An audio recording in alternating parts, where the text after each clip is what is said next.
네, 저도 특송 잘 들었습니다. 네, 하나님의 은혜가 풍성한 오늘 추수 감사 예배인 것 같습니다.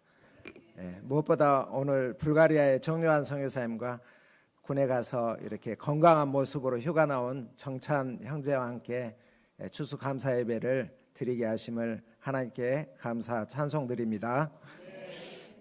자, 오늘 말씀의 제목은 내 하나님 여호와를 잊지 말라입니다. 말씀은 신명기 8장이고요. 요절은 11절입니다. 요절 말씀 같이 읽겠습니다. 시작. 내가 오늘 내게 명하는 여호와의 영광과 법도와 규례를 지키지 아니하고 내 하나님 여호와를 잊지 버리지 않도록 상갈지어다. 하나님 아버지, 이 시간 추수감사 예배로 드리게 하심을 감사합니다. 준비된 말씀이 성령으로 선포되게 하옵시고 또 저희가 성령으로 말씀을 잘 받도록 도와주시옵소서. 예수님 이름으로 기도합니다. 아멘. 자, 오늘은 하나님께서 한 해 동안 베푸신 은혜에 감사드리는 추수감사절입니다. 여러분은 하나님께 무엇으로 감사의 제사를 드리겠습니까?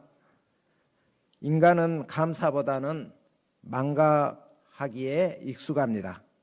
어려울 때는 하나님을 찾다가도 풍요로울 때는 하나님을 찾지 않고 그 은혜를 잊어버리기가 쉽습니다.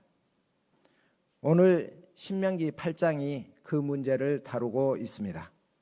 오늘 말씀을 통해서 우리가 잊지 말아야 할 것을 찾아 기억하고 하나님께 감사 찬송드리기를 기도합니다. 신명기서는 광야 40년 생활을 끝내고 요단강 동편 모압 평지에서 가나안 입성을 앞두고서 모세가 이스라엘 광야 2세대에게 주는 말씀입니다. 그들 앞에 약속의 땅, 젖과 꿀이 흐르는 가나안 땅이 펼쳐져 있습니다. 그 땅에는 큰 성읍이 있습니다.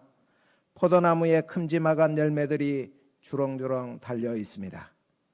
시원한 물이 채워진 우물들이 이미 파져 있습니다. 이스라엘은 그저 들어가기만 하면 됩니다. 아름다운 땅을 차지하게 된다니 생각만 해도 마음이 설렙니다. 모세가 백성들 앞에 섰습니다. 그의 얼굴에는 세월의 흔적이 깊이 이렇게 새겨져 있습니다. 조용히 그리고 떨리는 목소리로 그들에게 입을 열어 말합니다. 내 하나님 여호와께서 이 40년 동안에 너희에게 광야길을 걷게 하신 것을 기억하라. 자, 이 말이 여러분들에게는 어떻게 들리시나요? 저는 좀 이상하다는 생각이 들었습니다. 자, 이제 광야 고생길 끝, 가나안 꽃길 시작. 여러분, 지난 과거는 다 잊으세요. 앞으로 축복만을 생각하세요. 이렇게 말해야 되지 않을까, 이런 생각이 듭니다. 왜 광야길을 기억하라고 하는 것일까요? 이것은 좀 이따 생각해 보고요. 사람들이 모세의 말을 듣고서 그들 머릿속에 어떤 장면들이 스쳐 지나갔을까요? 황량한 사막, 휘날리는 모래바람, 장렬하는 태양, 타는 목마름. 이뿐만이 아니었을 것입니다. 매일 아침 어김없이 하늘에서 내려온 하얀 만나, 동풍을 타고 진 사면에 내려앉은 메추라기를 잡아 맛있게 먹던 메추라기 불고기 파티, 밤마다 타오르던 불기둥, 광야길을 인도하던 구름기둥, 반석에서 물이 나는 장면. 그들이 지나온 길은 분명 고난의 길이었지만 동시에 하나님이 함께 하셨던 은혜의 길이었습니다. 4절을 다 같이 한번 읽겠습니다. 시작. 이 40년 동안에 내 의복이 헤어지지 아니하였고 내 발이 부르트지 아니하였느니라.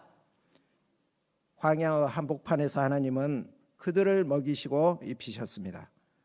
매일 아침 그들이 만나를 거두면서 무슨 생각을 했을까요? 여러분들은 만나를 거두면서 무슨 생각을 할까요? 오늘도 하나님이 우리를 잊지 않으셨구나. 이사야서에 보면 하나님은 자신을 이렇게 말합니다. 여인이 어찌 그 젖먹는 자식을 잊겠으며 자기 배에서 난 아들을 긍휼히 여기지 아니하겠느냐. 그들은 혹시 잊을지라도 나는 너를 잊지 아니할 것이라. 사랑하는 여러분, 우리의 지난 한 해도 이러하지 않았습니까? 뜻대로 되지 않은 일도 있었고 마음에 지친 날도 있었고 아이들 학원비나 될 수 있을까? 물질 걱정도 하며 학생들은 졸업이나 할 수 있을까? 취업 교육을 받으면서 과연 취업이 될까? 또 군대에 간 사람은 훈련 받을 때 이 훈련 끝까지 해낼 수 있을까? 회의적인 생각이 들기도 했을 것입니다. 하지만 하루하루를 돌아보면 그 모든 자리마다 하나님의 손길이 있었습니다. 광야는 하나님이 멀리 계신 곳이 아니라 가장 가까이서 우리와 함께 하신 곳입니다. 감사는 거기서부터 시작이 됩니다. 감사는 결과가 아니라 기억입니다. 뭐라고요? 네. 감사는 결과가 아니라 기억이다. 우리 한번 같이 따라서 해보겠습니다. 감사는 결과가 아니라 기억이다. 시작. 감사는 결과가 아니라 기억이다. 하나님이 내 삶의 걸음걸음마다 함께 하셨다는 그 기억에서 감사가 피어납니다. 그렇다면 왜 하나님께서 광야 40년의 길을 주셨고 그것을 기억하라고 하십니까? 2절 3절을 다 같이 한번 읽겠습니다. 시작. 내 하나님 여호와께서 이 40년 동안에 내게 광야 길을 걷게 하신 것을 기억하라. 이는 너를 낮추시며 너를 시험하사 내 마음이 어떠한지 그 명령을 지키는지 지키지 않는지 알려 하심이라. 너를 낮추시며 너를 줄이게 하시며 또 너도 알지 못하며 내 조상들도 알지 못하던 만나를 내게 주신 것은 사람이 떡으로만 사는 것이 아니요 여호와의 입에서 나오는 모든 말씀으로 사는 줄을 내게 알게 하려 하심이라. 출애굽한 이스라엘은 하나님의 약속대로 가나안에 들어갈 수 있는 기회가 있었습니다.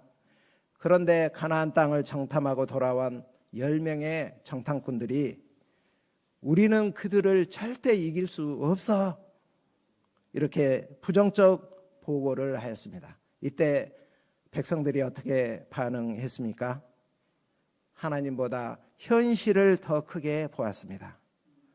그들은 하나님이 이미 주신 약속을 믿지 못하고 두려움 때문에 스스로 광야로 물러나길 원했습니다. 그래서 하나님은 그 불신앙의 세대를 광야에서 멈추게 하셨습니다. 그 40년은 단순히 벌이 아니라 하나님을 다시 신뢰하도록 하시는 치유의 시간이었습니다. 우리 인생에서 때론 이처럼 믿음보다 현실이 더 크게 느껴질 때가 있지 않나요? 이때 하나님은 우리를 잠시 멈추게 하십니다. 그 멈춤 속에서 하나님은 우리를 새롭게 하십니다. 광야는 무덤이 아니라 하나님께 대한 믿음을 갖게 하는 믿음 훈련 학교입니다. 또한 하나님은 광야에서 새로운 세대를 키우셨습니다. 애굽에서 노예의 근성을 벗고 하나님의 백성으로 다시 빚어지는 세대, 그 세대를 키우셨습니다. 그들은 매일 아침 만나를 보며 하나님의 신실하심을 배웠습니다. 불기둥과 구름기둥을 따라가며 하나님이 우리와 함께 하신다는 확신을 얻었습니다. 그 시간들이 쌓여서 가나안으로 들어가는 믿음의 세대가 세워졌습니다. 하나님은 시간을 낭비하지 않습니다. 광야의 시간은 결코 공백이 아닙니다. 그 시간 속에서 다음 세대와 새로운 마음을 준비하십니다. 마지막으로 광야의 길은 사람이 무엇으로 살아야 하는지 알려줍니다. 광야에서는 의지할 것이 아무것도 없습니다. 돈도 사람도 기술도 그들을 살리지 못했습니다. 오직 하나님이 주시는 만나, 반석의 물, 말씀만이 그들의 생명이었습니다. 그래서 하나님은 그들을 가르치셨습니다. 사람이 떡으로만 사는 것이 아니라 여호와의 입에서 나오는 모든 말씀으로 사는 줄을 알게 하려 하셨느니라. 이스라엘이 걸었던 광야 40년 길을 똑같이 걸었던 사람이 있습니다. 그 사람이 누구일까요? 우리 구주 예수 그리스도이십니다. 예수님은 요단강에서 세례를 받으신 후 마귀에게 시험을 받기 위해서 광야로 나아가 40일을 보내셨습니다. 이스라엘이 실패했던 그 자리에서 예수님이 서셨습니다. 이스라엘은 힘들 때마다 하나님을 원망했습니다. 시험했습니다. 금송아지 우상을 만들어서 섬겼습니다. 하지만 예수님은 어떠했습니까? 이스라엘이 넘어졌던 그 자리마다 말씀으로 마귀를 대적하고 순종으로 이기셨습니다. 이 돌들로 떡덩이가 되게 하라, 먹어야 살지, 이렇게 마귀가 유혹할 때 예수님은 사람이 떡으로만 사는 것이 아니라 하나님의 입에서 나오는 모든 말씀으로 살리라 하셨습니다. 새로운 이스라엘이자 완전한 순종의 모범을 보이셨습니다. 최종적으로 예수님은 그 마지막 생을 십자가 순종을 통해 마귀를 이기시고 우리 인류를 구원하셨습니다. 그분의 순종은 곧 우리의 순종이 되었고 그분의 승리는 우리의 승리의 근거가 됩니다. 여러분들 혹시 다니엘 기도회라고 들어보신 적 있습니까? 지금 오륜교회에서 다니엘 기도회가 열리고 있습니다. 저는 다니엘 기도회 그 말씀과 또 간증들을 줌으로 이렇게 좀 봤는데요. 너무나 은혜가 많습니다. 이 김수현 집사님의 그 사명에서 사명으로라는 간증을 들었는데 참 은혜로웠습니다. 사명, 앞에 사명은 죽을 사, 운명명, 사명이고요. 죽을 운명에서 사명, 하나님의 부르심으로 이런 이제 내용인데요. 그녀의 경력은 단 한 줄입니다. 이 뭐냐면 전신화상 생존자입니다. 다른 경력은 없습니다. 그녀는 모태신앙이었지만 하나님보다 사람들의 인정을 쫓아 살았습니다. 세상의 인정, 평가, 그리고 눈에 보이는 수치나 숫자를 따랐습니다. 너무나 평범하게 살아서 그녀의 인생에 하나님은 역사하지 않는다고 생각했습니다. 나 좀 잘되게 해주지 하고 하나님께 서운한 감정을 가졌습니다. 27살에 결혼 날짜를 잡고 신혼집을 마련하여 짐을 옮기는데 성경과 신앙 서적은 부모님 집에 그냥 놔두고 이렇게 짐을 옮겼습니다. 그러면서 하나님 원하시면 하나님이 나를 좀 찾아오셔가지고 살아있음을 보여주세요. 이렇게 좀 교만한 말을 했습니다. 이 상견례하고 이 다음 날 전신 55도 심재성 3도 화상. 그녀의 인생은 말 그대로 불길 속으로 떨어졌습니다. 그 불은 그녀의 삶을 송두리째 삼켰습니다. 헬기로 이송되면서 그녀가 구조대원에게 한 말이 있는데 혹시 무슨 말을 했을 것 같습니까? 이렇게 말했답니다. 저 결혼하는데 이거 흉 남나요? 이렇게 물었다고 합니다. 그리고서 의식을 잃었습니다. 화상 전문 병원에서 죽음의 문턱을 여러 차례 넘었습니다. 전신 화상 환자는 피부가 다 녹아져 없어지기 때문에 이제 수분이 증발되는 것과 외부로부터 병균이 침투하는 것을 막아야 했기 때문에 그 위에 이제 다른 사람의 이제 기증된 피부로 이렇게 덮어놔야 합니다.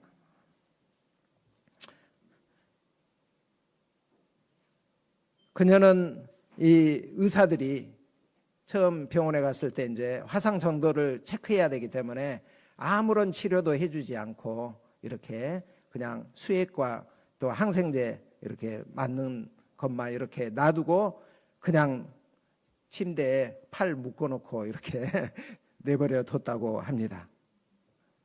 너무나 그 고통이 심해서 밤마다 비명을 질렀다고 합니다. 치료 중에 가장 고통스러운 순간은 이 가피 제거술이라고 했습니다. 이 불에 하얗게 익은 살을 긁어내고 기증된 피부로 덮는 수술입니다. 또 새 피부가 자라면 덮어놓은 피부와 서로 엉겨붙지 않도록 썼기 때문에 그것을 긁어서 다시 걷어냈습니다. 하루나 이틀 간격으로 진행되는데 백혈구 수치가 너무 떨어져 진통제나 마취제 없이 그냥 진행된 때도 있었다고 합니다. 그것을 맨정신으로 견뎌야 했습니다. 그래서 불에 탈 때도 고통스러웠지만 불에 탄 그 고통은 이것에 비하면 귀여운 수준의 고통이라고 이렇게 했습니다. 여러 차례 이것을 했는데 이것이 이제 너무 힘들어서 그 시술을 하던 날 아침 이른 새벽에 간호사 선생님께 턱을 덜덜덜 떨면서 이렇게 부탁을 했다고 합니다. 제발 저를 저 쓰레기통에 버려주세요. 그냥 나를 봉지에 담아서 조용히 버려주세요. 제발 부탁드립니다. 새벽마다 고통에 잠들 수 없어서 흐느끼며 울부짖었습니다. 하나님, 제발 저를 살려주세요. 아니면 차라리 빨리 죽여주세요. 그때 마음 깊은 곳에서 하나님의 첫 음성이 들려왔습니다. 그것은 교만하지 말라. 아니, 교만하지 말라뇨. 위로가 아니라 이런 꾸짖으심을 하다니 너무 섭섭한 거 아닙니까? 야박에서 울분이 터져 나왔습니다. 시간이 지나고 성경을 가까이 하면서 교만하지 말라는 이 하나님의 음성이 깊이 깨달아졌습니다. 하나님은 사명을 따라 살지 않고 사망으로 굴러떨어지던 그녀를 가까스로 붙잡아서 영적인 심폐소생술을 하고 계셨음을 그녀는 깨달았습니다.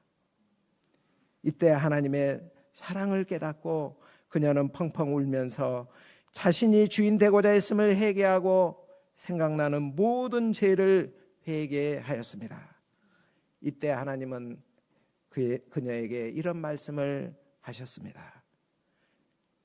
나의 사랑아, 너는 어여쁘고 아무 흠이 없구나.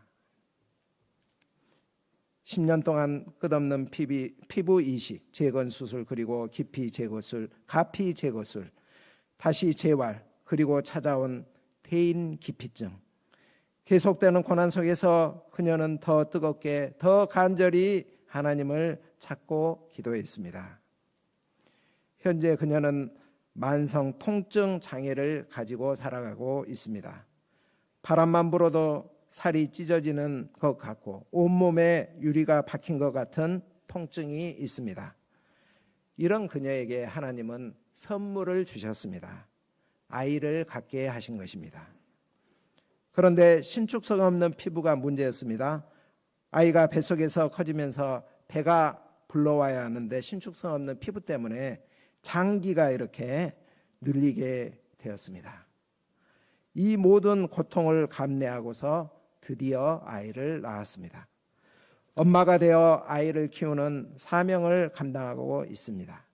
힘들지만 생명을 돌보는 이 사명으로 인해 감사하다고 했습니다. 그녀가 광야길에서 만난 하나님은 냉정한 재판장이 아니라 죄에서 돌이켜 자녀가 품 안에 안기기를 바라는 애통해 하시는 아버지였습니다.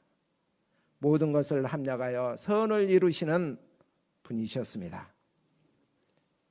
혹시 이 자리에도 자신이 현재 광야의 길을 가고 있다고 생각되시는 분이 있습니까?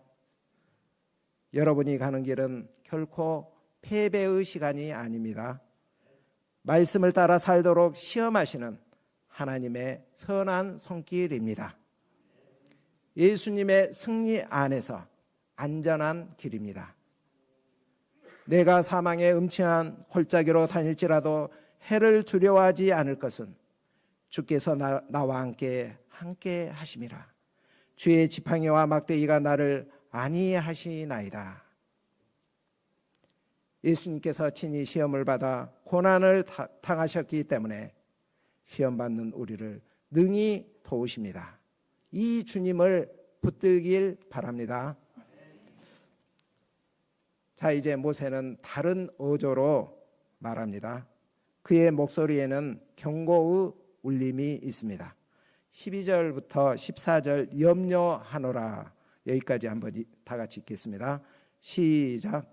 내가 먹어서 배부르고 아름다운 집을 짓고 거주하게 되며 또 내 소와 양이 번성하며 내 은금이 증식되며 내 소유가 다 풍부하게 될 때 내 마음이 교만하여 내 하나님 여호와를 잊어버릴까 염려하노라. 여기까지입니다. 가나안은 풍요로운 땅입니다. 만나를 주워 먹던 손에서 이제 포도송이가 쥐어질 것입니다. 물 없던 광야와 달리 우물마다 물이 차 있어서 바가지만 가지고서 시원한 물을 이렇게 떠 마실 수 있습니다. 돌 대신에 밀과 보리가 그들 발밑에 펼쳐져 있습니다. 그런데 바로 그때에 가장 무서운 시험이 찾아옵니다. 풍요의 시험입니다. 이스라엘은 이제 이렇게 말할지 모릅니다. 내 능력과 내 손으로, 내 손의 힘으로 이 재물을 얻었다. 사랑하는 여러분, 이 경고가 3500년 전 이스라엘에게만 주어진 이야기가 아닙니다. 오늘 우리에게도 똑같이 들려주는 말씀입니다. 한 해 동안 열심히 일하고 성실히 살아서 얻은 수입과 성취들, 우리는 종종 그것들을 내가 했어 이렇게 말하고 싶어 할지도 모릅니다. 하지만 하나님은 말씀하십니다. 18절을 보십시오. 내 하나님 여호와를 기억하라. 그가 내게 재물 얻을 능력을 주셨음이라. 여러분의 건강, 일터, 대학교, 기회, 숨쉬는 공기, 사역의 열매들, 이 모든 것이 하나님이 주신 은혜의 선물입니다. 감사는 내가 한 것을 자랑하는 날이 아니라 하나님이 하신 일을 기억하는 날입니다. 우리나라는 1970년대 초반까지만 해도 북한보다 더 못 사는 나라였습니다. 그런데 하나님의 축복으로 잘 사는 나라가 되었습니다. 반면 북한은 어떻게 되었습니까? 김일성이 죽고 난 후 고난의 행군이 시작이 되었고 국가에서 주던 배급이 끊기자 수백만 명이 굶어 죽었습니다. 같은 민족 안에서 이렇게 다릅니다. 어떤 탈북민이 이런 이야기를 했습니다. 북한에서는 대한민국이 개 같은 세상, 개 같은 나라, 썩고 병든 나라라고 말했습니다. 그런데 대한민국에 와서 보니 개 같은 세상이 좀 일리가 있는 말인 것 같습니다.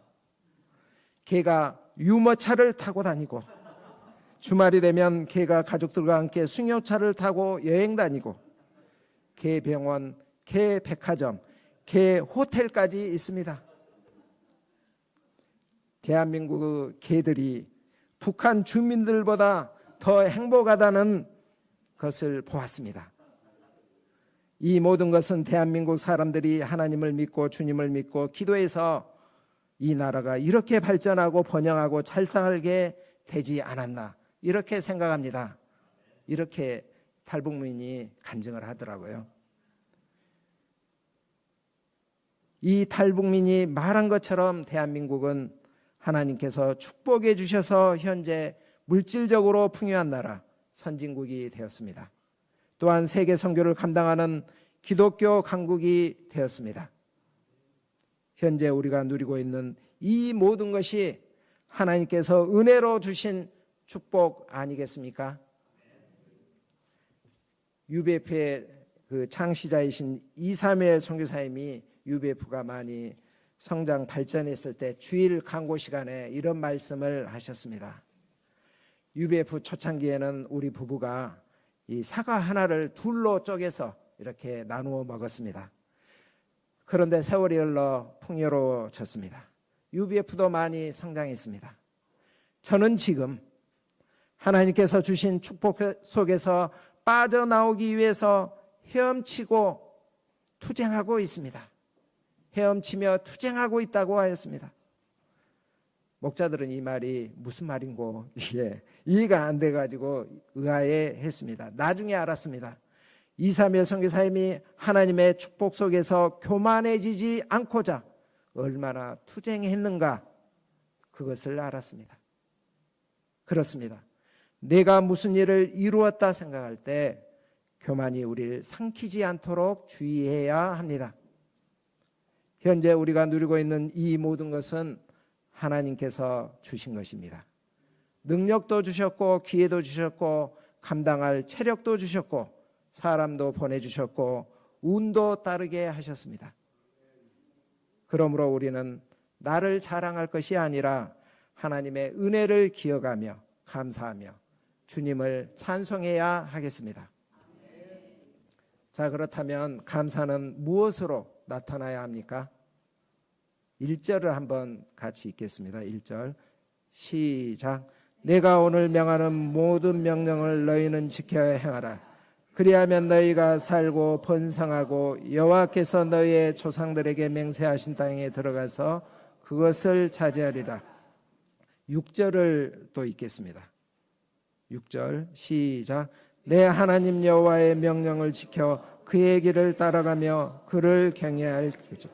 11절도 읽겠습니다. 11절 시작. 내가 오늘 내게 명하는 여호와의 명령과 법도와 규례를 지키지 아니하고 내 하나님 여호와를 잊지 버리지 않도록 상가할지어다. 20절을 읽겠습니다. 시작. 여호와께서 너희 앞에서 멸망시키신 민족들 같이 너희도 명령하리니 이는 너희가 너희 하나님 여호와의 소리를 청종하지 아니함. 자, 모세가 반복해서 강조해서 한 말이 무엇입니까? 여호와의 명령을 지키라, 여호와의 소리를 청종하라 입니다. 하나님의 말씀에 순종할 때 어떻게 됩니까? 세 가지 축복이 옵니다. 첫째, 살게 됩니다.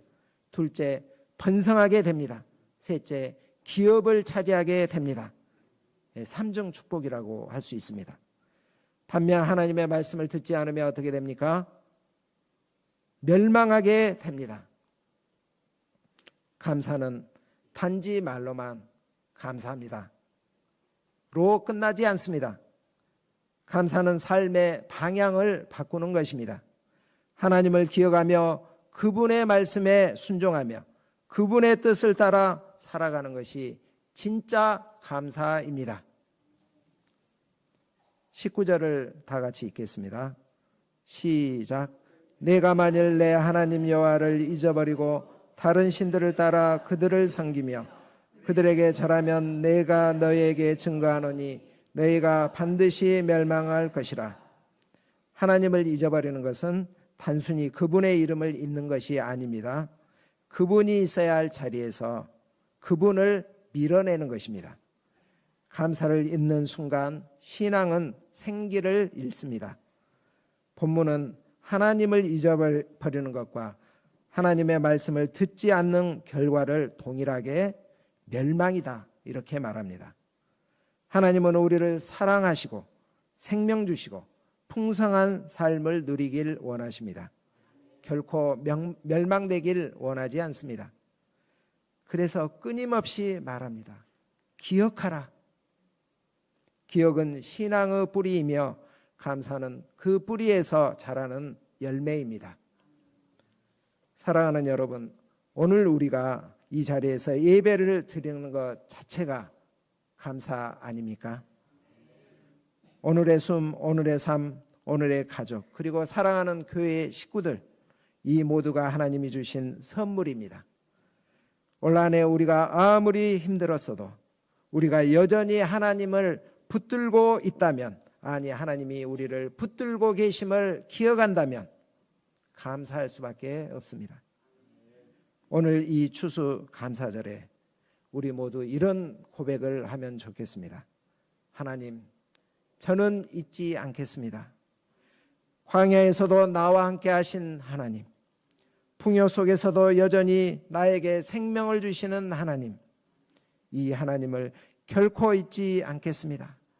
그리고 제가 주님의 말씀에 순종하겠습니다. 저는 올 한 해를 돌아보면서 나에게 어떤 감사 제목이 있는가 생각해 보았습니다. 무엇보다 하나님께서 내 가슴 깊이 새겨 놓으신 기억이 있습니다. 그것은